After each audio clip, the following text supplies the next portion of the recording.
তুই দুনিয়াতে থাকতে ঠিক মতো নামাজ পড়স না, এই জন্য তুই জাহান্নামে যাইতেছস। কিন্তু তোর জন্য একটা সুযোগ আছে, তুই যদি তোর পরিবারের কারো কাছ থেকে এক নেকি আনতে পারস তাহলে তুই জান্নাতে যেতে পারবি।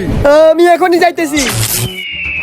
বাবা বাবা, আমার আদরের বাবা, আপনি আমাকে একটা নেকি দেন। আপনি এক নেকি দিলে আমি জান্নাতে যেতে পারবো। বাবা ভাই ভাই, তুমি না আমার অনেক ভালোবাসতা, তুমি তোমার নেকি থেকে আমাকে একটা নেকি দাও, তাহলে আমি জান্নাতে যেতে পারবো। আরে বাবা, তুই দেখে সারাক্ষণ গেম খেলতে থাকস। আজান দিছে, চল নামাজটা পড়ে আসি। আরে বাবা, আমি নামাজ পড়ে কি করব? তোমার নেকি গুলো থেকে আমাকে নেকি দিয়ে দিলে তো হয়।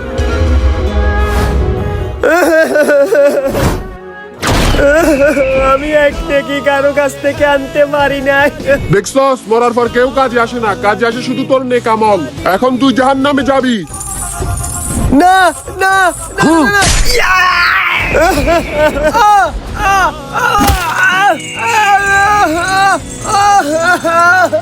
ভিডিওটি ভালো লাগলে চ্যানেলটি সাবস্ক্রাইব করুন।